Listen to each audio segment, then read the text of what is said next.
অনুগ্রহ করে শুনবেন। আমি একজন জন্মগত বিশুদ্ধ সিঙ্গেল ছেলে।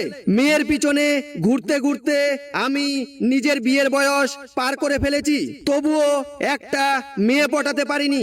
এমনকি বিয়ের জন্য নাই নাই করে হলেও 555টা মেয়ের সাথে আমার বিয়ে ঠিক হয়, কিন্তু দুর্ভাগ্যবশত প্রতিটা মেয়েই বিয়ের ঠিক একদিন আগে নিজের প্রেমিকার সাথে পালিয়ে যায় এবং আমি বারবার লগ্নভ্রষ্ট হই। তাই হয়তো এই জন্মে আমার কপালে বিয়ের ফুল ফুটবে না। তাই এখন আমি একটা এমার্জেন্সি বউ দত্তক নিতে চাই, কারণ যাদের সন্তান হচ্ছে না বা সন্তান নিতে সমস্যা, তারা যদি অন্যের সন্তানকে দত্তক নিতে পারে, তাহলে যাদের বিয়ে হচ্ছে না বা বউ নিয়ে সমস্যা, তারা কেন অন্যের বউকে দত্তক নিতে পারবে না?